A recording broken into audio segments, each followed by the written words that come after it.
pour aider cette chaîne, partagez, likez, commentez, et puis peut-être, aidez-nous sur Tipeee. Oui, bonjour, mes chers abonnés. Alors, de quoi allons-nous parler aujourd'hui? Eh bien, nous allons parler évidemment des négociations sur l'Ukraine, et nous allons parler de la position de l'Europe par rapport à ces négociations. Voilà. Rien de très amusant, en fait. Alors, moi, pour vous décontracter, je vous recommande vraiment la chaîne de Tatiana, chaîne YouTube, vous tapez TAT, la Russe. Et vous allez voir, là, vous allez pouvoir rigoler et avoir des informations extrêmement sérieuses. Voilà, les deux. À très bientôt. À très bientôt, mes chers abonnés. Il se fait appeler Khan. Sur la fenêtre de son véhicule est écrit « Les orques doivent mourir ». Les orques, c'est comme ça que l'on surnomme les Russes ici. On s'entraîne avec le poids qu'on utilise en mission. J'avais pesé une fois, j'étais à 58 kg d'équipement. Originaire du sud de la France, Khan se bat depuis près de 2 ans pour l'armée ukrainienne. Ce matin-là, il s'entraîne avec les hommes de son unité. On mettait tous un masque. Tous sont étrangers. Tchèques, Finlandais, Canadiens. Il y a aussi un autre Français, arrivé en Ukraine il y a quelques semaines. Mad Dog et Boban, vous entrez en premier. Ensuite, Micro et Finn. Micro, tu assureras nos arrières. Et ensuite, on va là? Oui. Exercice terminé. À leur arrivée, tous ces hommes ont dû subir un contrôle extrêmement poussé de la part des services de sécurité ukrainiens. Leur passé, leur identité, leur motivation ont été soigneusement étudiés et examinés. L'objectif pour l'Ukraine, c'est évidemment d'éviter de se faire infiltrer par des espions russes. Je suis arrivé par la gauche, j'ai 2 gars à droite. Et là, on s'est gênés mutuellement. Il faut qu'on retravaille cette partie-là. Chacun ici a ses raisons pour se battre. Pour Khan, 25 ans, c'est un défi personnel, après avoir passé des années à s'ennuyer fermement du temps où il était militaire pour l'armée française. C'était vraiment plus personnel, c'était pour acquérir de l'expérience, voir ce que je valais, et surtout se battre contre de vrais soldats, une vraie armée.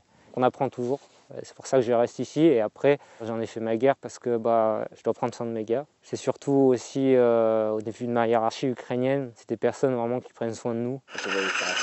Mais le prix à payer peut être élevé. On a roulé sur une mine anti-char, j'ai eu les jambes brisées. Malheureusement, ce jour-là, on a aussi perdu 2 amis. 3 ans après le début de l'invasion russe, les volontaires continuent d'arriver. Certains resteront, mais beaucoup repartiront.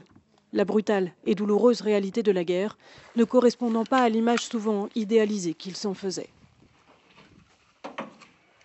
Nous avons connu de telles situations sur le front lorsque nous avons éliminé des mercenaires étrangers. Il s'avère que, dans différentes zones, les combattants du ministère russe de la Défense ont recensé des cas où ils n'ont pas pu emporter les corps de ces mercenaires étrangers. Ils leur ont coupé la tête et les mains pour qu'on ne puisse pas les identifier par leurs empreintes et leurs visages. Ils les emmènent et laissent les corps. De tels cas se sont produits. C'est pourquoi, aujourd'hui, les mercenaires étrangers pénètrent dans n'importe quelle région sans document d'identité. Y a-t-il eu de tels cas dans la région de Koursk? Eh bien, il y en a eu un l'année dernière. Quand on n'a pas pu emporter les corps des mercenaires. C'était sur cet axe. J'ai entendu dire que des cas identiques avaient été recensés dans 2 autres endroits. L'Europe montre, comme au temps de Napoléon, au temps d'Hitler, pendant la guerre de Crimée, le même désir, le même zèle à infliger une défaite stratégique à notre pays. Et encore une fois, comme à cette époque, presque tous les pays européens, à de rares exceptions près, ont été mobilisés. Ces pays européens ne nous combattent pas encore physiquement sur le territoire ukrainien, mais sans eux, l'Ukraine aurait été vaincue depuis longtemps et l'existence de ce régime nazi aurait cessé. Mais le désir de contenir la Russie, pas seulement de la contenir, mais de la vaincre. Quelqu'un a même dit qu'il était nécessaire d'humilier Poutine. Ce désir s'avère. Les historiens peuvent probablement me corriger, mais mon sens de l'histoire est que nous avons tous vécu cela auparavant. Par exemple, Napoléon et Hitler, leurs objectifs étaient les mêmes. Et pour atteindre ces objectifs, eh bien, Napoléon et Hitler ont conquis toute l'Europe. Et dans ce cas, toute l'Europe a été mobilisée. Je pense qu'en tant que Français, en tant qu'Européens, nous devons être non seulement très inquiétés par la direction que prend les événements, et je dirais par la position de nos dirigeants, qui est complètement en inadéquation avec la direction que prend les choses en ce qui concerne l'Ukraine, en ce qui concerne aussi le conflit israélo-palestinien. Mais nous voyons bien que nous allons vers la paix, même si cela est un processus compliqué. Beaucoup plus compliqué en réalité que l'avait compris Trump et son administration, parce qu'ils sont relativement expérimentés, mais nous allons en réalité vers la paix. Mais l'Europe dans tout ça, l'Europe, elle va où? Et c'est là vraiment où il faut être inquiété, parce que en fait, là, on perçoit réellement une vraie inquiétude au niveau européen, au niveau des dirigeants européens, parce qu'évidemment, nous, en tant que citoyens, nous sommes généralement jamais informés ni, disons, questionnés. Et c'est vraiment des choses qui se décident uniquement parmi des dirigeants qui n'ont pas en réalité la science infuse, hein, on l'a très bien vu. Et en fait, l'inquiétude, elle vient d'où? Elle vient, la première inquiétude, elle vient de ce fait que, en fait, nous allons vers la paix. Il y a des relations maintenant bilatérales entre la Russie et les États-Unis. Les deux parties ont dit qu'ils allaient essayer de régler cette crise de manière bilatérale, évidemment sans les Ukrainiens même, et sans l'Europe. Et donc cela a évidemment inquiété beaucoup de gens en Europe. Mais de quoi ils s'attendaient exactement? Parce qu'avec cette position absolument belliciste des Européens, comment pouvait-il, une position donc complètement intransigeante, comment pouvait-il espérer avoir une place à la table des négociations, alors qu'ils sont complètement voués, disons, à ce régime néo-nazi, il faut le dire, un néo-nazi qui se trouve à Kiev. C'est une honte pour l'Europe d'être maintenant complètement aligné avec ce régime, avec tout ce qu'on sait de ce régime. Et nous savons très bien qu'en 2019, 2020, 2021, il y a eu énormément d'articles dans la presse occidentale sur le problème nazi à Kiev, le problème, disons, de néonazisme à Kiev. Il y a eu énormément d'articles dans tous les médias français, anglais, américains, allemands. Et ensuite, à partir du 24 février 2022, plus rien. Plus rien. Ce régime est un régime qui est notre ami. Ils sont démocratiquement élus. Voilà, c'est un régime de liberté qui a été agressé comme si un beau matin. Il s'est rien passé avant. Il s'est fait agresser et donc nous devons le soutenir. C'est vraiment un conte de fées qui a été monté de toutes pièces. Et ce qui est dramatique, c'est que même après 3 ans, même après tout ce qui se passe maintenant au niveau des négociations, les Européens continuent, ils persistent dans cette histoire. Et on voit bien que ça tient à peine debout. En Ukraine, après plusieurs jours de négociations en Arabie Saoudite, un accord russo-américain de cessez-le-feu devait prendre effet hier soir. En effet, devait, car le Kremlin impose des conditions pour appliquer cet accord très ciblé qui ne concerne pour l'instant que la mer Noire. À Kiev, on retrouve le correspondant d'Europe 1, Emmanuel Amara. Pour entrer en vigueur, c'est la Maison-Blanche qui devait le proclamer, c'est chose faite. Ce sont notamment des céréales produites dans les territoires occupés qui vont pouvoir être exportées par la Russie, ainsi que les engrais, source de devises importante pour le Kremlin. Le président ukrainien s'est immédiatement engagé à respecter ce cessez-le-feu, tout en restant extrêmement vigilant.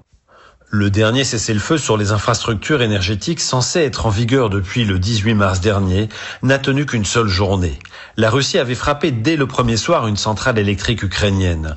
Ce nouveau cessez-le-feu pourrait lui aussi être un marché de dupes. À peine annoncé, les Russes ont exigé que soit levée une grande partie des sanctions financières mises en place par les États-Unis et l'Union européenne. Ils veulent notamment la levée des restrictions d'accès au système de paiement international SWIFT pour certaines de leurs banques. À ce stade, rien n'indique que l'Europe ne cède aux injonctions russes. qu'en est-il des relations aujourd'hui entre l'Amérique et l'Europe, entre l'Amérique et ses alliés plus généralement? On pourra même parler de ce qui se passe au Proche-Orient. On a l'impression qu'une rupture est consommée et que peut-être même les alliés, les anciens alliés, sont en train de chercher par tous les moyens à mener une politique autonome, en tout cas à ce qui est la ligne de l'Amérique de Trump. Oui, vous avez raison, il est en train de se passer des choses importantes, mais je me demande si ça ne relève pas plus de l'agitation que d'autres choses. Je vous explique pourquoi d'abord. Qu'est-ce qui est en train de se passer et pourquoi, à mon sens, ce sont peut-être aussi des effets de manche. Premier aspect, c'est à mon avis, très clairement, on a de plus en plus d'éléments qui le démontrent.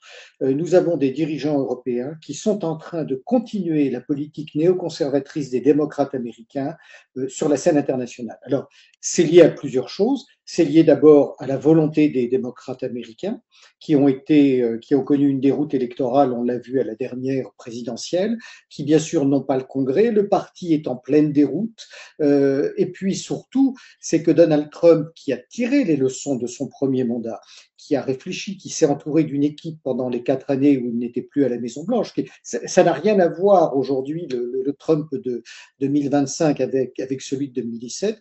Trump a compris comment l'État profond entre les mains des démocrates l'avait déstabilisé pendant son premier mandat, entre 2016 et 2020.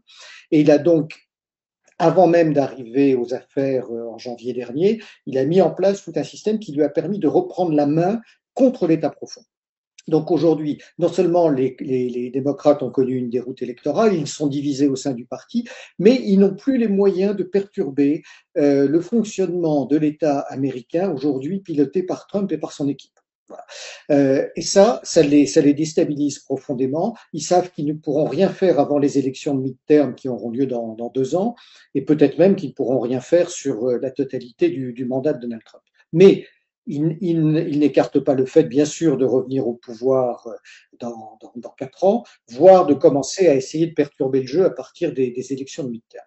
Voilà, ça c'est la position des démocrates et des néoconservateurs, enfin, ce sont les mêmes d'ailleurs. En revanche, s'ils sont incapables de lutter contre Trump pour l'instant sur la scène nationale américaine, eh bien, ils activent leurs alliés et leurs vassaux européens pour saboter la politique étrangère de Donald Trump. Et les Européens le font, je dirais, très volontiers. D'abord parce que très bien, il faut rappeler que depuis 2003 et l'invasion illégale de l'Irak déclenchée par les Américains, c'était bien sûr les républicains à l'époque, mais les Européens ont fait totalement acte de vassalité vis-à-vis des États-Unis. Ça n'a cessé de s'accroître avec l'arrivée de Biden et la guerre en Ukraine. Donc il y a véritablement une harmonie, une identité, une homogénéité entre ces élites européistes et les démocrates américains. Et donc aujourd'hui, il prolonge la politique qui avait été initiée par les équipes autour de Biden, parce que Biden était un acteur absent, si je peux prendre cette métaphore, et il s'oppose bien sûr à la stratégie de Donald Trump. Il faut aussi rappeler que tous les leaders européens, à l'exception d'Orban, de Meloni et Fico, je ne sais plus trop, tous ont pris parti contre Donald Trump pendant la campagne électorale, donc en soutenant les démocrates. Tous ne cessent de critiquer la politique américaine depuis qu'il est à la Maison-Blanche. Beaucoup d'entre eux, et d'abord les Britanniques, ont participé aux turpitudes pour essayer de l'écarter du pouvoir entre 2016 et 2020. Donc le dédain, la défiance, le mépris de Donald Trump et de l'administration avec ses équipes, avec Vance et les autres vis-à-vis des Européens, est total. Il n'en tient pas compte. Et donc, ils passent outre leurs idées, finalement leurs agitations qui sont plus improductives qu'autre chose. Alors, l'information nous arrive ici via 2 canaux, 2 communiqués distincts. Un communiqué qui émane de la Maison-Blanche, vous l'avez dit, et un autre des équipes du département d'État qui se trouve en ce moment même en Arabie Saoudite, où sous le patronage de Mohamed Ben Salman, Ukrainiens et Russes, effectivement, semblent donc être parvenus à un accord. Premier volet de cet accord, vous l'avez évoqué, la cessation des hostilités en mer Noire, où les 2 parties s'engagent ou s'engageraient à laisser manœuvrer manœuvrer les navires de marine marchande, mais également la flotte russe, sans que ne pèse plus sur elle aucune forme de menace. Deuxième point, qui résulte également des pourparlers de ces derniers jours, visiblement, un allègement des sanctions économiques qui pèsent sur la Russie, cette fois.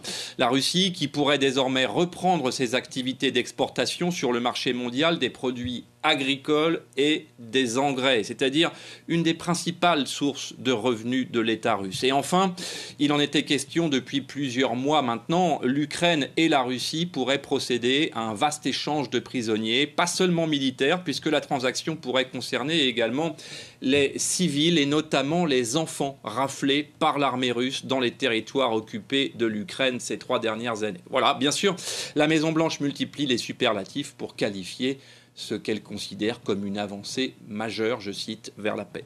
Zelensky, à l'instant, Mathieu, le président ukrainien salue de bonnes mesures. Il s'oppose à tout affaiblissement des sanctions visant Moscou. Vous le disiez, la Maison-Blanche dit vouloir restaurer l'accès des produits agricoles russes au marché mondial. Et c'est vrai qu'on a le sentiment que Moscou là tire encore les ficelles de la négociation.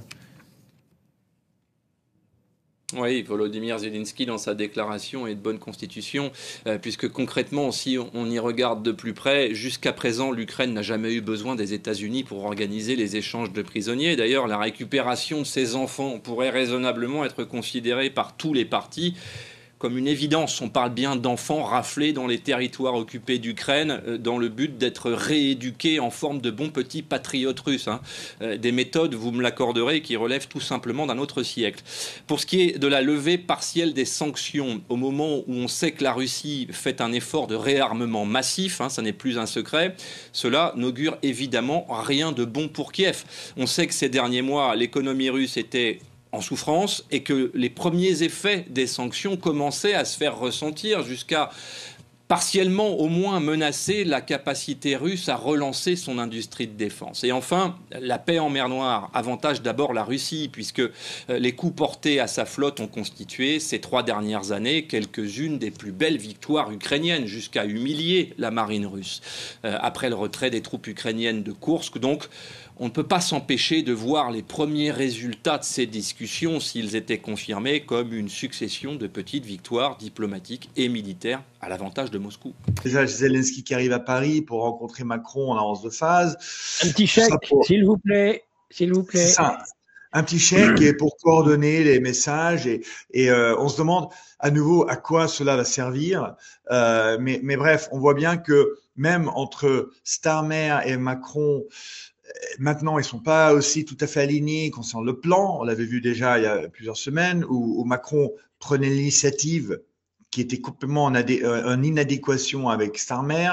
Nous voyons Macron qui ne parle plus de troupes au sol, alors que Starmer parle de troupes au sol. Donc, on voit que les violons ne sont pas accordés du tout. Et je pense qu'en grande partie, c'est une question d'ego, tout simplement, parce que Macron doit exister dans le centre des événements. Il ne peut pas supporter qu'un autre politique lui vole la vedette comme ça. Donc, voilà. Ensuite, il va y avoir Merz. Et puis Merz arrive. Oui, c'est ça. Maintenant, nous avons aussi, donc effectivement, nous avons Merz et van der Leyen. Apparemment, ils ont des très mauvaises relations qui datent. Et donc les choses ne se passent pas très bien entre donc van der Leyen et Merz. Vous avez vu aussi que certains pays européens, l'Espagne, la Finlande, la Croatie, ont souhaité désigner un représentant pour les négociations, un représentant européen à la table des négociations. Les Européens ne sont pas invités à la table de négociation. Personne n'a invité les Européens, mais néanmoins, les Européens souhaitent désigner une personne qui représenterait l'Europe à la table de négociation. Vous revenez, Vincent, ce matin sur l'accord conclu entre Russes et Ukrainiens pour une trêve en mer Noire. Mais alors, il y a 2 façons de voir le verre de vodka. À moitié plein, c'est la première trêve que les Américains aient obtenue en négociant en même temps avec les Russes et les Ukrainiens. La guerre continue, mais sans bataille navale en mer Noire, l'exportation des céréales va reprendre. Ce n'est pas rien. Le verre de vodka à moitié vide, c'est qu'il n'y a aucun cessez-le-feu à l'horizon, juste une trêve partielle, une trêve maritime, et pour 30 jours seulement. et encore sous condition. Pour la mettre en œuvre, Moscou exige notamment la levée des sanctions sur les produits agricoles. Les Américains ont dit oui, les Européens vont dire non, mais ils vont avoir du mal à les maintenir s'ils sont tous seuls. À Riyad, en tout cas, en Arabie, il n'y avait pas de quoi s'enivrer hier. Alors à ce rythme, Donald Trump n'est pas prêt d'imposer un traité de paix, Vincent. Mais ce n'est pas l'arbre interminable pour un résultat si incertain. Quelle frustration pour l'homme qui se veut le champion du deal. La réalité rugueuse. Il s'y casse les dents comme sur l'acier des canons. Le projet de trêve de 30 jours, célébré la semaine dernière avec des trémolos et qui devait interdire aux belligérants de bombarder leurs installations énergétiques, ce projet est mort-né.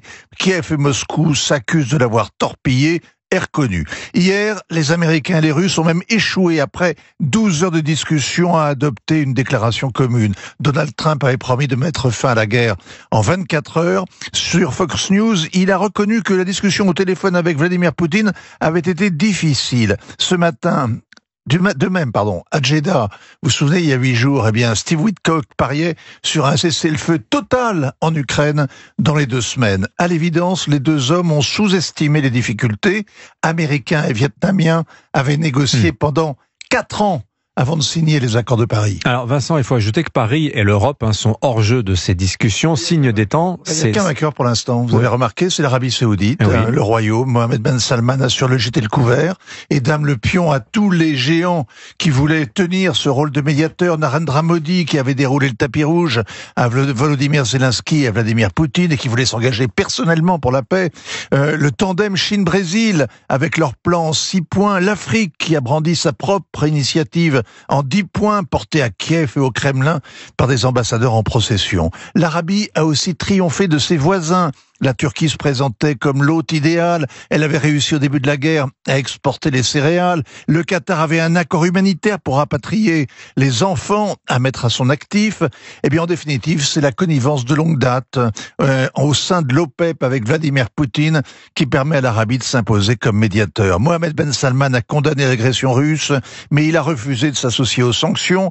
Donald Trump trouve que c'est un type génial. Il lui a réservé son premier coup de fil et après l'élection, il va lui rendre visite pour son premier voyage à l'étranger. En échange, MBS a promis 600 milliards de dollars d'investissement aux États-Unis et surtout, il laisse croire qu'il pourrait signer les accords d'Abraham. Sauf que, dans la réalité, la reprise des bombardements de Gaza repousse toute normalisation avec Israël. Alors vous le voyez, à Gaza comme en Ukraine, la trêve est un combat et la paix une ligne d'horizon qui toujours recule.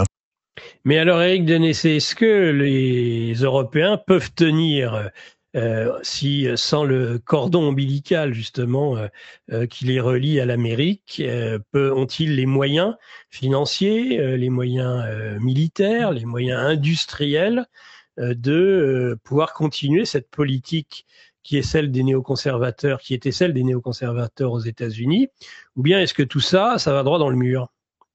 Moi, je pense que ça va le droit dans le mur pour 2 raisons. D'abord, les démocrates américains, comme les Européens, et surtout les Européens, pensent que finalement, d'une certaine manière, le second mandat de Trump est de nouveau un intermède. Et que effectivement, jusqu'au mi-terme, on ne peut pas faire grand-chose. Après, il y aura peut-être des moyens de perturber, et que de toute façon, dans 4 ans, il n'y aura plus de Donald Trump. Alors, c'est une analyse tout à fait hasardeuse, parce qu'on sent très bien que Trump fait tout pour mettre en orbite Vance pour lui succéder. Et on sait, ce sont les éléments qui nous parviennent des États-Unis, que si Vance se présente en 2028-2029, il prendrait comme vice-président le fils de Donald Trump. Donc on voit aussi côté Trumpiste se mettre en place une tentative quasi dynastique. Maintenant, les Européens sont dans l'illusion de leur propre puissance, c'est une forme d'orgueil totalement déplacée. Sur un plan militaire, nous ne pouvons rien faire sans les Américains.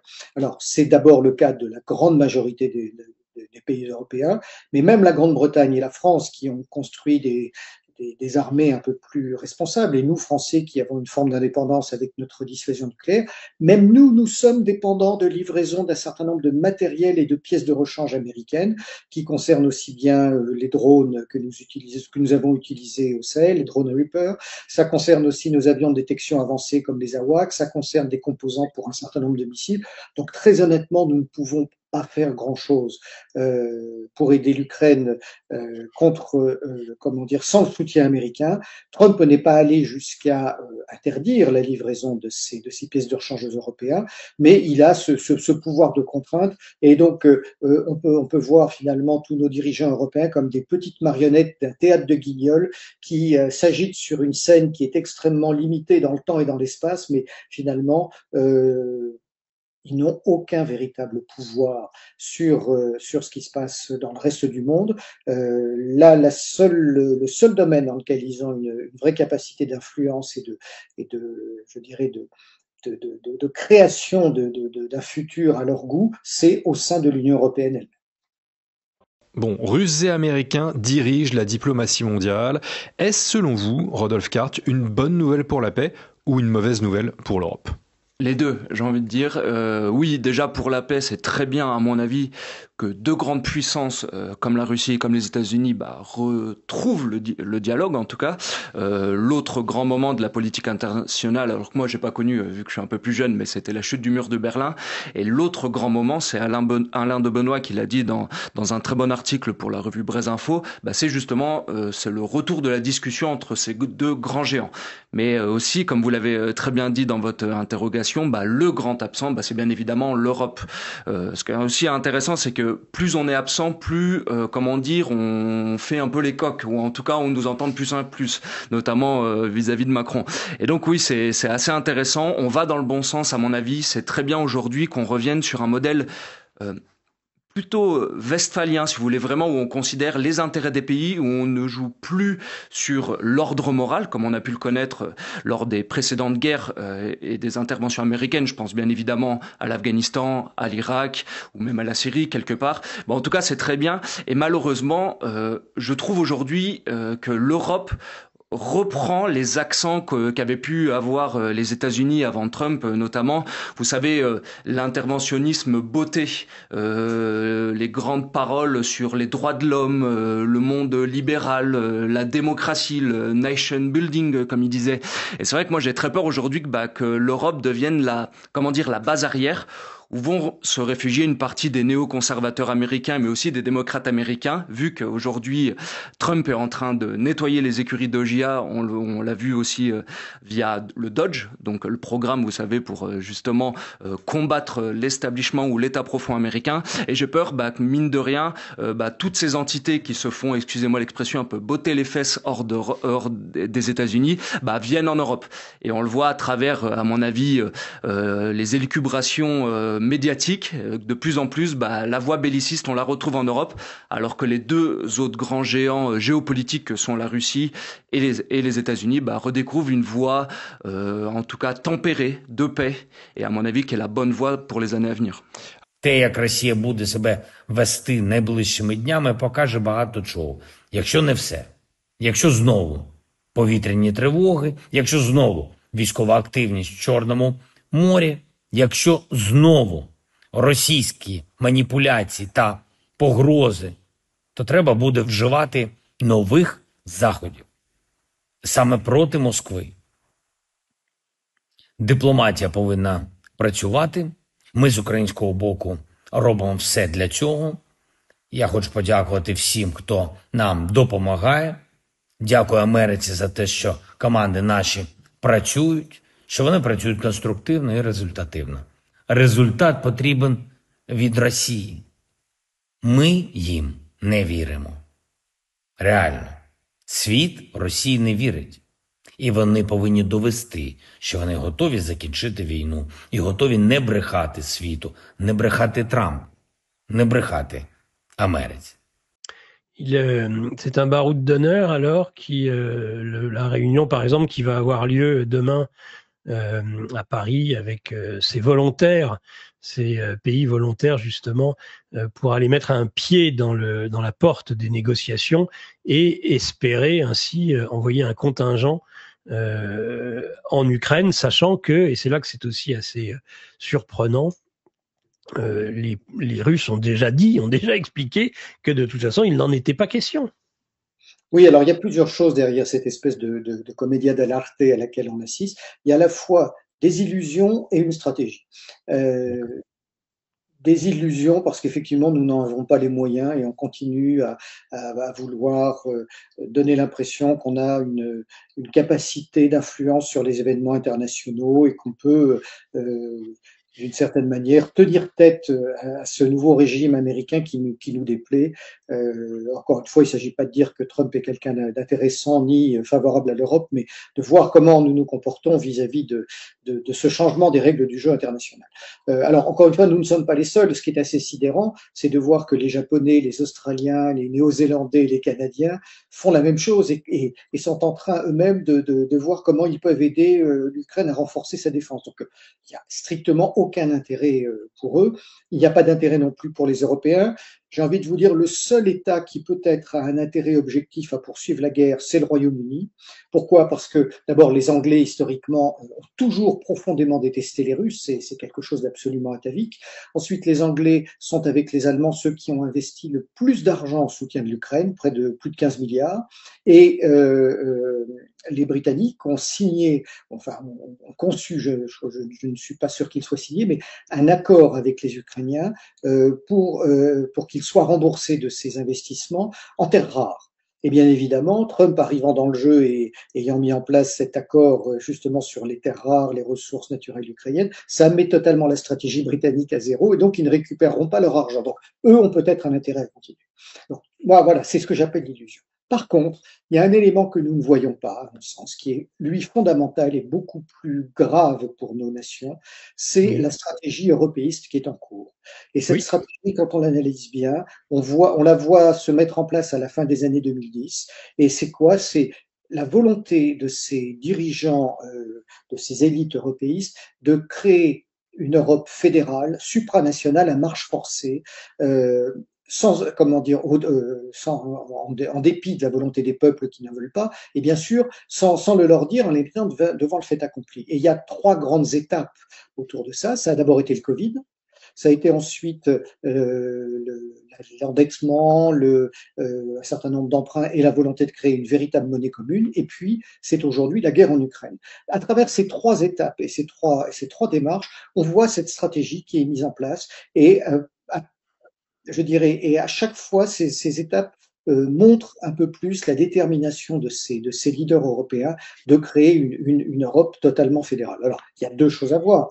On peut comprendre d'une certaine manière l'analyse de ces élites qui se disent la géopolitique, la réelle géopolitique est en train de revenir, les rapports de force vont dominer le monde, il y a un grand bloc chinois, il y a un bloc russe, il y a un bloc américain, et nous, en Europe, au milieu, nous sommes des nains. Donc, il y a effectivement quelque chose qui n'est pas totalement idiot.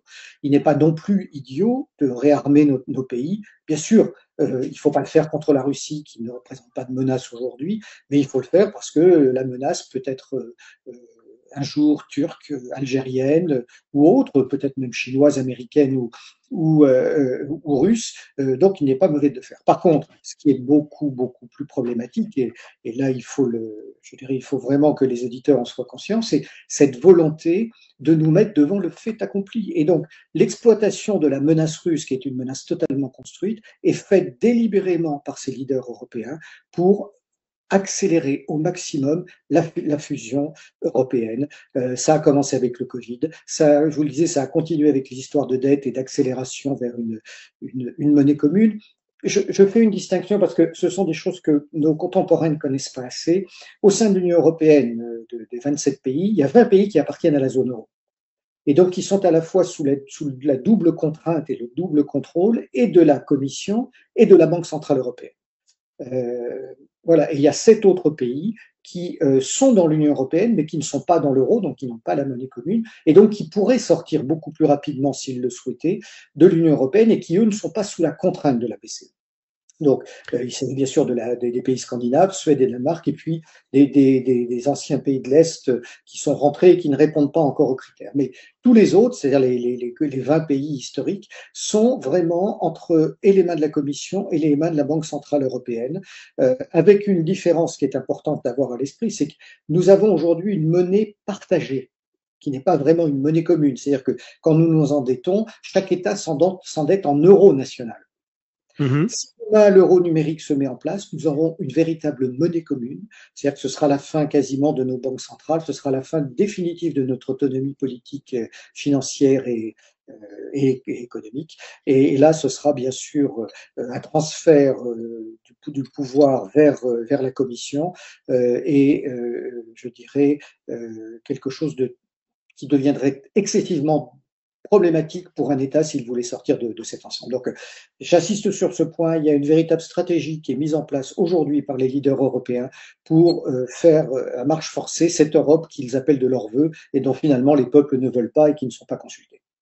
Поэтому, когда президент говорил, мы из-за перемирия, но есть нюансы, кто будет обеспечивать чистоплотность нацистского режима в Киеве, мы и за то, чтобы рассмотреть пути не нанесения какого-либо ущерба энергетической инфраструктуре, это не в наших интересах. Мы и, как сказал президент, за возобновление в какой-то форме, в более приемлемой для всех, Черноморской инициативы. Вот Черноморскую инициативу в качестве приоритета обсуждали в Эр-Рияде. Наша позиция простая, вот я сейчас примерно ее изложил. На слово мы верить не можем этому человеку. Мы хотим, чтобы рынок зерновых и рынок удобрений были предсказуемыми, чтобы нас никто не пытался от этого рынка отвадить, не только потому, что мы хотим получить законную прибыль в честной конкурентной борьбе, но и потому, что мы беспокоимся о положении с продовольственной безопасностью в странах Африки, других странах глобального Юга и Востока, которые от вот этих игр Запада на ниве нечистоплотной конкуренции страдают. Цены сейчас, правда, там совершенно не разорительные, но они могли бы быть значительно ниже, если бы Запад прекратил вмешиваться в игру, в свободную игру рыночных сил, которую он боготворил, когда нас всех зазывал вот в это царство глобализации. Mais alors, finalement, la position de Trump et de l'Amérique de Trump aujourd'hui est divine surprise pour ces européistes. Pour Macron, je rappelle qu'en 2000, quand il a accédé au pouvoir en 2017, Trump y était déjà, et on avait été très surpris quand il avait dit « Ah, mais l'OTAN est en mort cérébrale ». On avait dit « Ah, voilà quelqu'un qui est contre l'OTAN ». Tiens, mon œil, il n'était absolument pas contre l'OTAN, c'était un moyen déjà, il était à l'affût. À l'époque, ça ne s'était pas fait, mais justement, pour nourrir cette Europe intégrée, d'avoir entre autres une défense européenne intégrée. Oui, bah évidemment, c'est ce qu'ils essaient de faire en ce moment. On l'a vu avec les réunions des chefs d'état-major des pays de l'Union européenne, mais également avec le Canada et la Turquie de mémoire qui s'est tenue à Paris au musée de la Marine. Évidemment, c'est quelque chose qui nous surprend, c'est de voir aussi ces chefs d'état-major et ces militaires de haut niveau finalement adhérer à cette politique et s'en faire les avocats de manière tout à fait affichée et excessive, en nous serinant eux aussi qu'il y a une menace russe. Voilà, mais ça va jusqu'aux industriels. Pas plus tard qu'hier, le patron d'Airbus a déclaré qu'il y avait un risque imminent avant 2029 d'une invasion russe en Europe. Donc, on est en plein délire, mais ce délire que l'on peut considérer d'une certaine manière comme étant une illusion, comme étant une volonté de se maintenir au pouvoir face à la situation délicate et électorale de tous ces leaders européens, il dissimule aussi une véritable stratégie, et ça, je crois que c'est important. Alors, Accord de trêve très partiel et encore soumis à conditions, loin de l'accord total présenté par Washington et soutenu par Kiev. Voilà ce sur quoi se sont entendus donc Russes et Américains en début de semaine à Riyad, d'une trêve en mer Noire et des efforts sur les libérations de prisonniers. Kiev parle de bonnes mesures. On écoute Volodymyr Zelensky. Nous avons convenu qu'il pouvait y avoir un cessez-le-feu maritime et une libre navigation. Nous sommes reconnaissants à la partie américaine pour ce résultat. Exige pour ce faire la levée des restrictions occidentales sur le commerce de céréales et d'engrais russes. C'est loin d'être fait. Bonjour James André, vous êtes l'envoyé spécial de France 24 à Kharkiv, la deuxième ville d'Ukraine. Une trêve sans calendrier, une trêve incertaine qui laisse les Ukrainiens sceptiques ce matin. Oui, alors tout à fait, hein, je dirais sceptiques, circonspects. En tout cas, ils sont là en train de nous expliquer qu'évidemment, tout pas vers une cessation des hostilités. Hein, la plupart nous disent ça serait une bonne chose, mais on ne croit pas beaucoup à ce qui est en train de sortir de Riyad. On a parlé à plusieurs personnes, une jeune femme de 25 ans ici qui dit, écoutez, il y a eu tant de souffrance, elle avait quitté la ville de Kharkiv 6 semaines au début de la guerre pour ensuite revenir. Elle dit, écoutez, il y a des incidents quasi quotidiens. Comment peut-on parler de trêve? Elle dit, évidemment, ce serait bien que tout le monde puisse rentrer chez soi et que les choses se calment, mais pour l'instant, ce n'est pas le cas. Un autre monsieur à qui on a parlé également, qui lui nous disait, écoutez, moi je n'y crois pas du tout. Pour moi, tout cela, c'est du n'importe quoi. Il dit qu'on ne peut pas faire confiance aux Russes. Il dit évidemment, souvenez-vous de ce qui s'est passé lorsqu'il y a eu les accords de Minsk. Il dit que pour lui, la seule solution pour retrouver la sécurité, c'est de repousser les Russes une bonne fois pour toutes. Donc vous le voyez, ce qui se passe, c'est que les gens ici regardent tous ces développements et beaucoup d'entre eux pointent également le fait qu'ils trouvent que cet accord est plutôt en faveur des Russes. La mer Noire est un endroit où les drones maritimes ukrainiens ont été particulièrement efficaces pour empêcher les navires russes de s'approcher des côtes ukrainiennes et pour finalement leur poser un certain nombre de problèmes en termes de sécurité, notamment sur le fameux pont qui relie la Crimée à la Russie. Et puis ils disent également que quand on en vient aux infrastructures énergétiques, eh bien que les Russes avaient surtout frappé énormément au début de l'hiver, que les frappes ont réduit sur ces infrastructures à ce stade et qu'en revanche les Ukrainiens avaient commencé à lancer des attaques qui faisaient souffrir la Russie sur les infrastructures de l'autre côté de la frontière. Donc l'impression ici, c'est que c'est un accord réellement à minima. On attend de voir s'il sera effectivement mis en place. La levée des sanctions pose beaucoup de questions aussi, et puis on s'attend aussi à voir ce que vont faire les Russes. Volodymyr Zelensky l'a dit lui-même, les heures qui viennent et les jours qui viennent seront révélateurs des véritables intentions des Russes. Elle est où l'industrie militaire européenne qui permettrait de soutenir cet effort de guerre aussi? Je crois qu'il faut se poser la question, avant même de l'industrie, des effectifs et ensuite de la base industrielle et de nos capacités. Qu'est-ce que nous produisons? Qu'est-ce que nous achetons? J'en viens d'abord aux effectifs, c'est essentiel. L'armée française, aujourd'hui, c'est à peu près, sans les civils, 200 000 hommes. 200 000 hommes. Il faut savoir qu'au moment où nous avons supprimé la conscription dans les milieu des années 95, en enlevant les appelés, il restait 270 000 engagés. C'est-à-dire que nous avons même réduit de 70 000 le nombre d'engagés dans nos armées après la dissolution du service militaire, alors que normalement, en supprimant le service militaire, nous aurions dû rester à cet effectif-là. Deuxième chose, aujourd'hui, tenez-vous bien, l'armée de terre, c'est moins que la gendarmerie nationale. Je crois qu'on a un peu plus de 90 000 hommes dans l'armée de terre, un peu plus de 100 000 hommes dans la gendarmerie nationale. Ça donne une idée. C'est pareil dans tous les pays d'Europe. Les difficultés de recrutement sont là, mais les États-Unis sont également soumis. Alors eux, ils ont un autre problème, c'est le fait que les nouveaux candidats ont de plus en plus de mal à répondre aux critères pour des questions d'obésité, de surpoids, d'incapacité physique. Voilà, donc il y a déjà ce problème-là.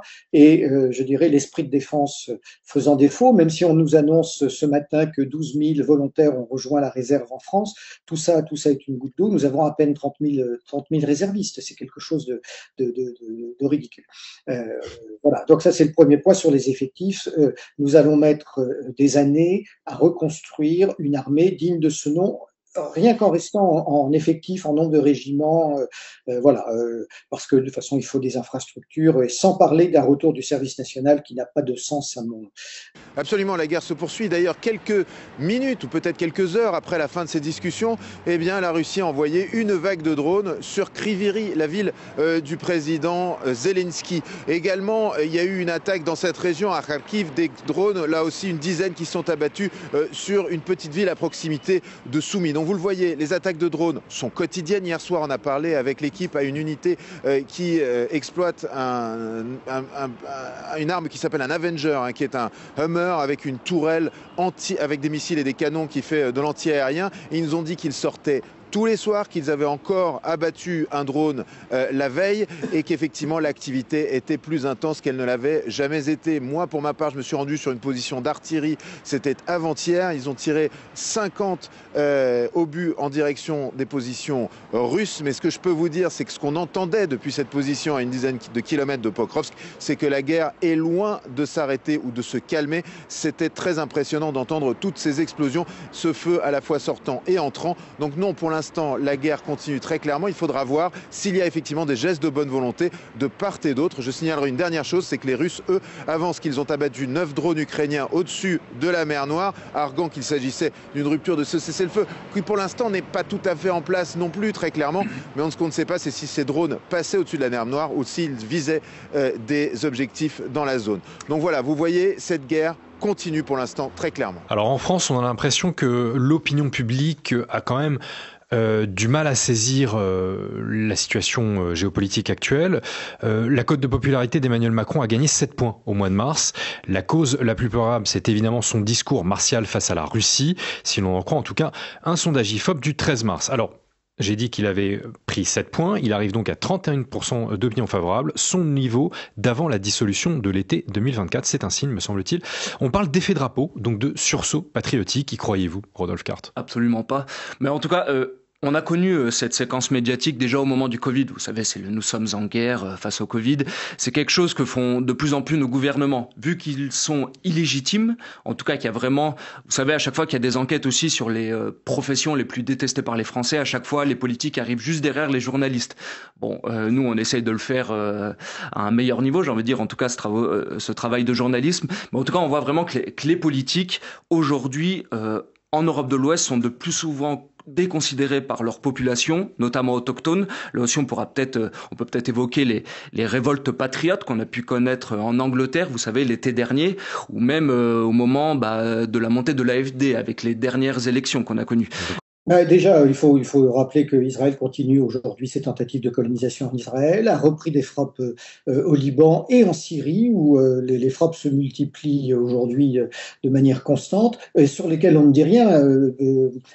Poutine ferait la même chose sur un pays voisin, comme en dehors de la guerre en Ukraine, eh bien tout le monde hurlerait, mais aujourd'hui personne ne dit quoi que ce soit. Même le ministre israélien de la Défense a annoncé qu'Israël resterait indéfiniment sur une partie du territoire syrien dans la zone du Golan. Eh ben, par rapport à ça, on est frappé par la passivité des réactions internationales et européennes en particulier. Alors bien sûr, nous avons une solidarité historique et je dirais fondée avec l'État hébreu en raison de ce qui s'est passé pendant la Seconde Guerre mondiale. Mais aujourd'hui, il faut rappeler que l'armée israélienne a tué plus de 45 000 civils. Il y a 50 000 morts, mais on pense qu'il y a 45 000 civils en 18 mois à Gaza, alors que les Russes n'en ont tué qu'à peine 30 000 en 3 ans en Ukraine. Les Américains leur apportent toujours leur soutien, livraison d'armes, soutien politique. L'Allemagne, et ça c'est important, a formellement déclaré qu'il était légitime finalement que les infrastructures civiles soient prises pour cible, ce qui est absolument inacceptable. Les Pays-Bas eux-mêmes ont pris position contre la Cour pénale internationale qui parlait de génocide. La Suisse elle-même lutte contre la structure des Nations Unies qui est l'UNRWA, qui fournit assistance et protection aux Palestiniens, même s'il y a effectivement des exemples de dérives. La France, qui se targue de son indépendance, finalement s'est alignée sur les États-Unis et la Grande-Bretagne. Donc là, on ferme délibérément les yeux sur un certain nombre d'exactions commises par les Israéliennes. On est incapable de faire un juste milieu entre une réaction qui pouvait être légitime et les excès qu'il convient de dénoncer. Et c'est quand même quelque chose de très grave. Alors, je ne rentre même pas dans le débat sur la question de est-ce que c'est un génocide ou pas un génocide, parce que les juristes se déchirent sur le sujet, mais en tout cas, on assiste bien à une forme d'épuration ethnique qui n'est pas acceptable. Et je terminerai sur un point. Je rappelle, puisqu'on parle de génocide, que l'État hébreu n'a jamais reconnu lui-même le génocide des Arméniens de 1915, ce qui montre une certaine forme de partialité sur ces questions-là, qui est tout à fait critiquable. Et vous proposez de revenir sur la dérive d'Israël sous l'impulsion funeste, dites-vous, de Benjamin Netanyahou. Oui, parce qu'on parle beaucoup des régimes dits libéraux en Europe centrale et ailleurs, et Israël est en train de suivre exactement cette voie-là avec un chef d'État et un gouvernement que l'on peut aussi qualifier d'extrême droite et quasiment de dérive fasciste, donc il est important de faire un point. Alors, premier élément, il y a eu une crise très importante en Israël aujourd'hui dont on ne parle pas.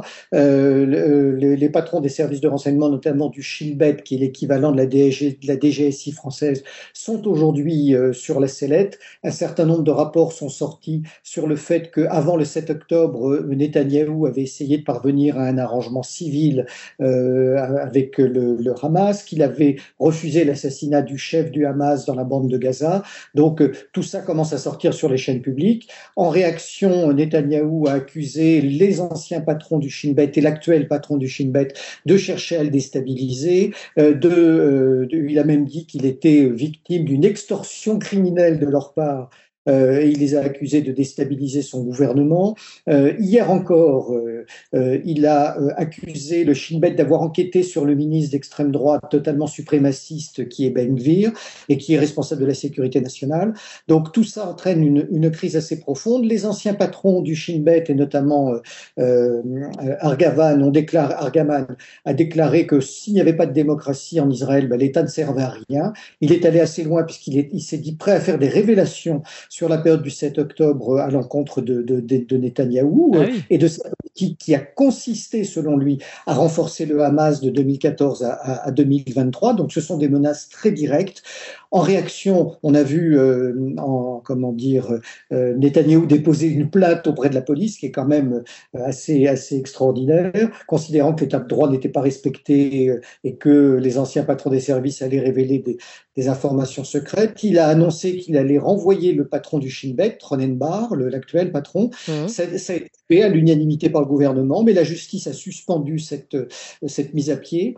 Plus de 150 généraux et anciens patrons des services de renseignement et officiers de l'armée ont fait des lettres de soutien à Ronen Bar, donc le patron de la sécurité intérieure. Donc on est vraiment dans une crise très importante. Un certain nombre de journalistes israéliens disent que même si le pays est habitué depuis longtemps à des scandales financiers, corruption, détournement de la démocratie, là ça atteint des proportions très importantes. Mais ils ont cette image de dire c'est un petit peu comme la grenouille dans la casserole que l'on fait chauffer progressivement. Eh bien, chaque nouveau scandale est plus important que le premier. Puis la société israélienne, à leurs yeux, ne réagit pas assez. Le chef de l'opposition a appelé à des manifestations majeures si le gouvernement continuait à s'obstiner dans cette voie. Et très honnêtement, il y a une perception très forte aujourd'hui en Israël de cette dérive démocratique, de cette dérive autocratique, avec un premier ministre qui dépasse toutes les bornes, un gouvernement, il faut le redire, que nous qualifierions en France, si nous l'avions, d'un gouvernement d'extrême droite suprémaciste aujourd'hui. Et donc, la conclusion, c'est que beaucoup considèrent que on est rentré dans une logique de démocratie libérale et illibérale, quasi autoritaire, comparable finalement, alors disent-ils, à la Hongrie et à la Turquie. J'ajoute deux autres éléments importants, c'est qu'hier, avant-hier, un haut fonctionnaire du bureau du Premier ministre a été lui-même arrêté pour avoir reçu un message d'un militant anti-gouvernemental. Voilà, on est aussi dans l'abus du droit, sur la détention des personnes. Et puis, c'est plus important, les anciens patrons du Shin Bet, que ce soit Ronen Bar ou Argaman, ont déclaré tous les deux que la nouvelle offensive dont on va reparler, qui a été lancée à Gaza il y a quelques jours, révélait le véritable objectif de Netanyahou, c'est sa survie politique par la guerre et par une guerre sans fin, et afin de rétablir Ben Gvir au gouvernement. Et finalement, pour moi, ça fait un lien direct avec ce que l'on vient de voir dans l'émission que vous avez animée, où les dirigeants européens utilisent la guerre pour essayer de consolider leur pouvoir et une Europe supranationale. Et bien, finalement, on s'aperçoit que Netanyahou ne fait pas autre chose aujourd'hui en Israël pour se maintenir aux affaires. Préciser que le Shin Bet, c'est le service de renseignement israélien, et que donc, on voit bien, là, c'est des gens qui ont évidemment, quand ils menacent de révéler certaines informations sur Benjamin Netanyahou, ils ont a priori des informations de premier ordre. Donc ça peut vraiment... vous pensez que ce ne sont que des menaces, ou ils peuvent vraiment divulguer ces informations ? Pour la première fois, vu l'ampleur de la crise interne, moi je commence à acquérir la conviction qu'il semble capable de le faire. Il faut rappeler que Netanyahou a quasiment rétabli une forme de censure, puisque le grand journaliste de gauche, Haaretz, qui défend la démocratie s'est vue privée de tous ses contacts avec les autorités gouvernementales, même s'il continue à publier. Et puis aussi, il faut rappeler que historiquement, le Shin Bet, donc, qui fait à la fois le contre-espionnage, le contre-terrorisme et la surveillance contre les extrémistes intérieurs en Israël, a toujours été finalement presque plus gauchisant que le Mossad ou le renseignement militaire, parce que ce sont des gens, et on a vu de nombreuses interviews d'anciens patrons de ce service, qui, à force de lutter contre les Palestiniens, finissent par se rendre compte, alors qu'eux-mêmes organisent des arrestations et des éliminations, que finalement, il n'y a pas d'autre solution que la solution à deux États. Et c'est donc toujours le service qui a été le plus proche finalement des actions pas de paix, mais de promotion d'une forme de négociation et de réflexion sur l'avenir de l'État hébreu. Oui, la semaine dernière, de nouvelles frappes ont été lancées par Tsahal sur Gaza. Plus de 500 morts, dont près de 200 mineurs. Ce sont les frappes qui ont fait le plus grand nombre de morts depuis le début octobre. Il y a eu aussi 600 blessés. Le but officiel, bien sûr, de Netanyahou, c'est de faire une nouvelle fois pression sur les islamistes du Hamas pour libérer les otages et pour parvenir, je dirais, à leur réduction. Mais toutes les familles des otages en Israël sont vent debout contre cette pratique parce que considère qu'au contraire, ça va accélérer l'exécution ou la mort des otages, parfois même sous les bombardements. Voilà, ce qu'il faut quand même, j'insiste sur ce point, c'est que les frappes qui ont été déclenchées ces derniers jours sont les plus importantes depuis novembre 2023. Alors, le président israélien Isaac Herzog, qui a un rôle, on va dire, d'un président de la 4e République pour faire une comparaison avec notre pays, c'est lui-même a pris la parole. Il s'est déclaré extrêmement troublé et gêné par les frappes qui avaient été reprises à Gaza. Il a jugé qu'il était impensable de poursuivre les combats tout en poursuivant la mission sacrée qui consiste à libérer les derniers otages. Beaucoup d'organisations humanitaires aujourd'hui sont de plus en plus critiques vis-à-vis de la politique de Netanyahou. Médecins sans frontières, Human Rights Watch, ils considèrent que c'est une politique génocidaire, le terme est vraiment employé, et voilà, et bien sûr, beaucoup d'observateurs internationaux dénoncent cette politique de frappe et d'expansion territoriale d'Israël à Gaza, et malheureusement, il est présenté de manière beaucoup trop simplificatrice par les pays occidentaux. Oui. Alors, je pense qu'il est important de revenir sur les chiffres. On se souvient des massacres du 7 octobre, environ 1200 morts, 400 militaires, 800 civils. Alors bien sûr, sur les militaires, on peut considérer que ce sont des actions de guerre lancées par une organisation islamiste contre l'État hébreu, c'est acceptable. Par contre, les 800 civils, ce sont bien sûr et les 250 otages, là on est vraiment dans l'acte terroriste pur et dur. Par contre, si ces atrocités sont dénoncées et doivent l'être, on oublie de dénoncer celles qui ont été commises finalement en réaction par l'État hébreu. Près de 50 000 morts, personne ne nie ce chiffre, d'autres disent beaucoup plus. Ça veut dire qu'on est dans un rapport de 1 à 40 entre les victimes du 7 octobre et la réaction israélienne. Alors que cette réaction ait été fondée, qu'elle ait une part de légitimité, c'est évident, mais la disproportion est totalement inacceptable, encore une fois, surtout de la part d'une démocratie qui se comporte là comme un État faisant une véritable épuration ethnique. Oui, c'est intéressant, et peut-être rappeler qu'Israël est allié de l'Azerbaïdjan, qui justement envahit l'Arménie. C'est essentiel. Israël continue à livrer des armes et à acheter du pétrole en Azerbaïdjan, un régime qui a bien sûr chassé les Arméniens de leurs terres historiques du Haut-Karabakh, et finalement ce que nos amis et alliés israéliens sont en train de faire en Cisjordanie sous nos yeux. Donc une forme de génocide à géométrie variable. Bah oui, il faut se battre. Il y a plein de boulots, il faut se battre pour voir son salaire augmenter. Puis alors il y a des boulots, c'est incroyable, ton salaire augmente, t'as rien à faire. Si tu te mets en grève, limite personne voit puisque tu fous rien de ta journée, donc ça change rien. C'est les salariés de l'Union européenne. 7e augmentation de salaire en 3 ans. C'est Bild qui en parle, en expliquant tout simplement que là, ils se sont augmentés de 8,5%. Salaire minimum dans l'Union européenne pour un salarié de l'Union européenne, c'est 3 600 €. Voilà, c'est énorme. Ce qui vous classe dans la catégorie riche en France. Et bien sûr, Ursula von der Leyen, plus de 35 000 € par mois pour ça. This is my home. Right here with my loved ones, in nature, in the quietness of this village. In the quietness of this village, so many dead, and unknown, the untold story of Ursula von der Leyen The butcher of Brussels. This is where I find the strength and the energy to keep fighting. Vous voyez le petit violon dramatique? Ça vous rappelle pas la vidéo des 100 jours de Bayrou, ça? Hein? Moi, je vais me faire une vidéo là où je vais me filmer en train de filer la pâtée à Maggie et tout avec le... Ça va être bien, ça. Mes chers amis, aujourd'hui, nous assistons à une mascarade qui se drape des oripeaux de la vertu démocratique. La Commission européenne et le Parti Renaissance, sous leurs airs de défenseurs de la liberté, orchestrent une prise de contrôle insidieuse qui piétine la souveraineté des peuples et trahit l'essence même de la démocratie. Prenons les faits un à un. Les élections en Roumanie, le sommet de Renaissance à Paris, la conférence de fact-checking à Bruxelles aujourd'hui. Derrière ces événements, une même logique, la peur du peuple et une volonté de le museler. En Roumanie, les élections présidentielles de novembre 2024 ont été annulées par la Cour constitutionnelle le 6 décembre à 2 jours du second tour.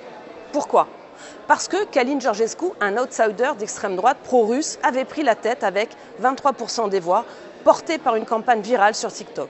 Une ingérence russe, clame-t-il, sans preuve irréfutable, rendue publique. Résultat, le scrutin est reporté au 4 et 18 mai 2025 et la Commission européenne saute sur l'occasion pour renforcer son emprise. Une nouvelle commission spéciale, bouclier pour la démocratie, présidée par Nathalie Loiseau pour superviser les élections dans les États membres. Voilà leur réponse.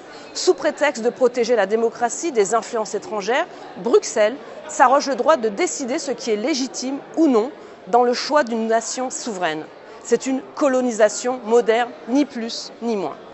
Et que dire du sommet pour la démocratie et les libertés organisé par Renaissance à Paris le 24 mars 2025 ? Gabriel Attal et sa clique de centristes bien pensants ont réuni une soixantaine de leaders pour claironner leur croisade contre les populismes et les ingérences. Soutien à l'Ukraine, saisie des avoirs russes, intégration accélérée de Kiev dans l'Union européenne, autant de slogans pour masquer leur véritable peur. Ils ne craignent pas Trump ou les extrêmes droites, ils craignent les urnes, les électeurs qui pourraient dire non à leur vision technocratique et mondialisée. Le parti Renaissance d'Emmanuel Macron prétend défendre la démocratie, mais en réalité, ils la veulent docile, encadrée, purgée de toute dissidence. Ce sommet n'était pas une célébration de la liberté, mais un conciliabule de privilégiés terrifiés par la voix du peuple.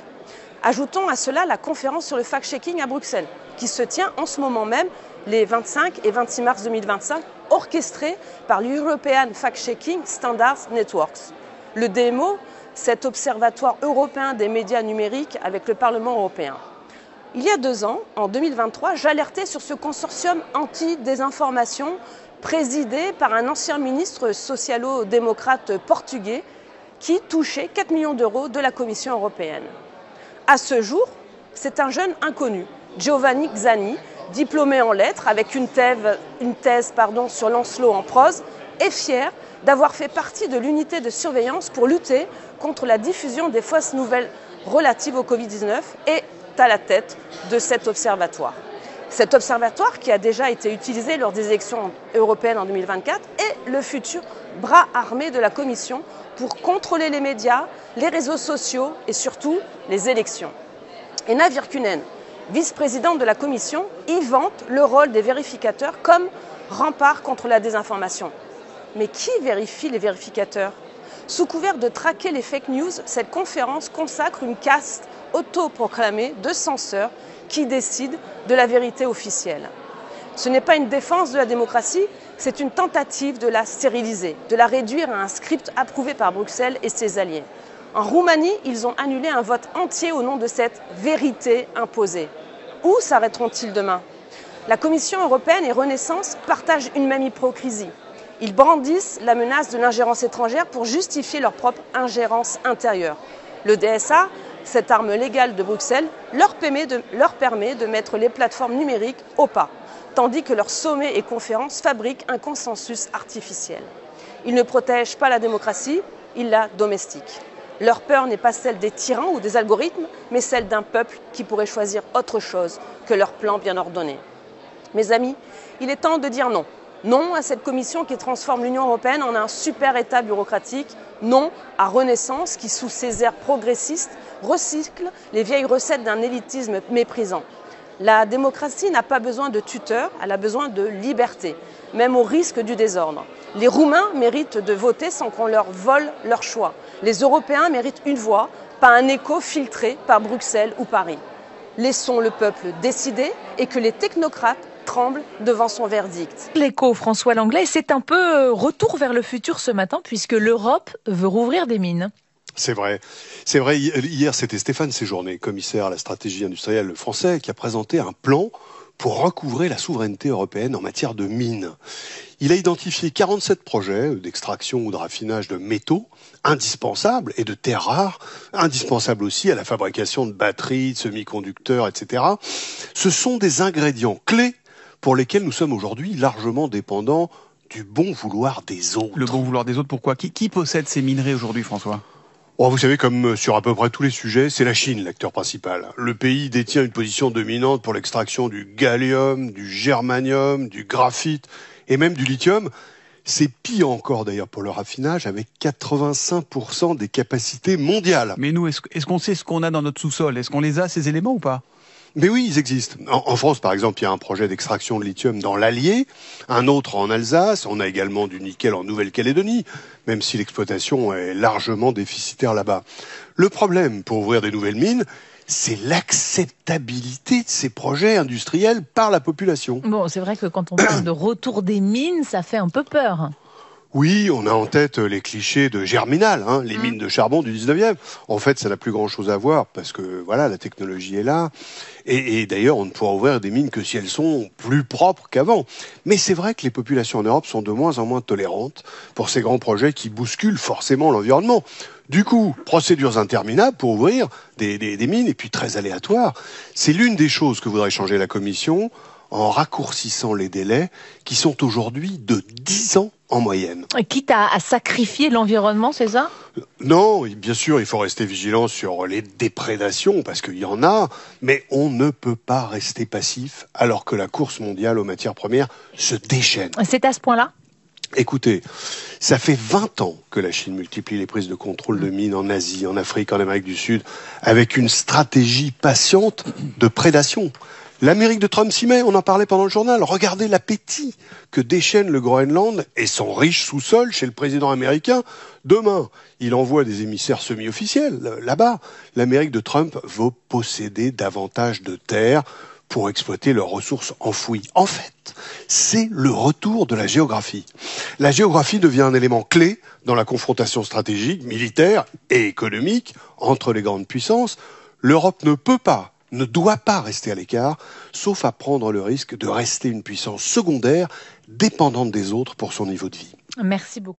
Nicolas Sarkozy est depuis ce mardi face au réquisitoire des procureurs du parquet national financier dans le cadre du procès sur les soupçons du financement libyen de sa campagne électorale en 2007. L'accusation va présenter ses preuves pendant 2 jours et demi avant ses réclamations jeudi. L'ancien président français est poursuivi depuis le 6 janvier pour corruption et recel de détournement de fonds publics, entre autres.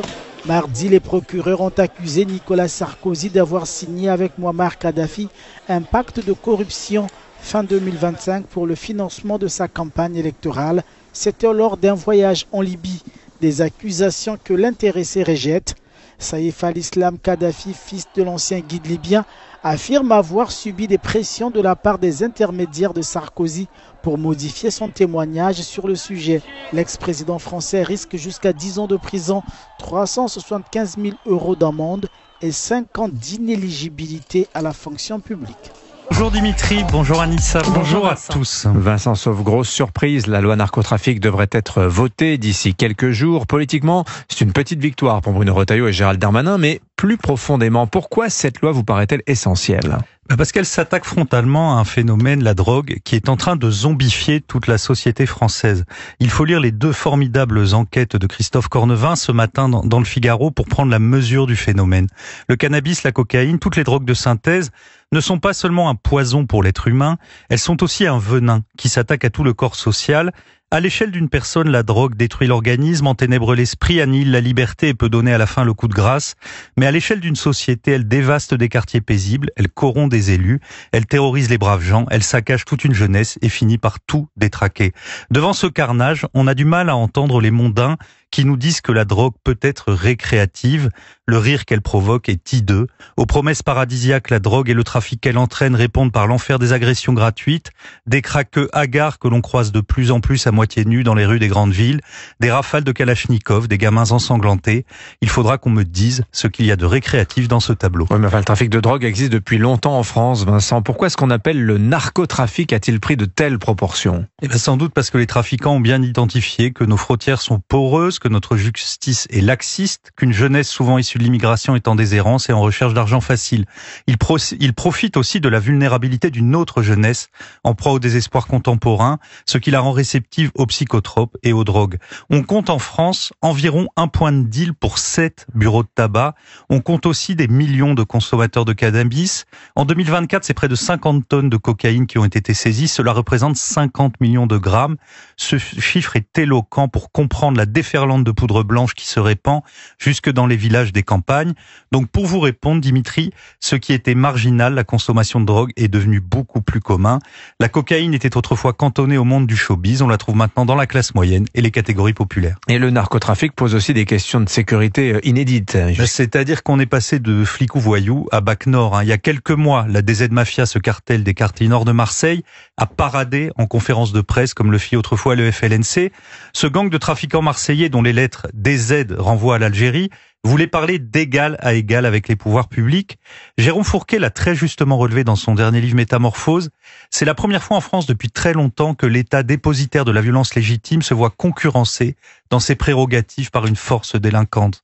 Dans de nombreuses parties du territoire, les narcotrafiquants tiennent des péages, vérifient les papiers et font respecter leurs règles iniques. Alors la police lutte contre cette hydre avec courage et acharnement, mais pour le moment, l'État a perdu la partie, les forces de l'ordre ont l'impression de labourer la mer, les magistrats ont dit publiquement leur découragement, les citoyens redoublent d'inquiétude devant des gouvernants qui ne maîtrisent plus grand-chose. La loi qui devrait être votée d'ici à quelques jours renforcera enfin, et c'est une bonne chose, l'arsenal de l'État. Mais elle ne remplacera pas les autres conditions indispensables pour gagner cette guerre, la maîtrise des frontières, la sévérité des sanctions, la fiabilité de leur application, et puis surtout, le redressement de l'école. Parce que la drogue est fille du vide et du nihilisme, la question qu'elle nous pose est aussi existentielle. L'édito politique sur Europe 1. Merci Vincent Trémollet de Villers, Hélène du Figaro ce matin justement. Cocaïne, cannabis, comment la drogue déferle sur la France par notamment, très intéressant ce que vous expliquez, un effet de report de l'Europe du Nord, Pays-Bas, Belgique où les autorités sont beaucoup plus vigilantes depuis qu'on les accuse d'être devenus des narco-États. Et on va dans les pays les plus permissifs. Voilà, merci Vincent, à demain.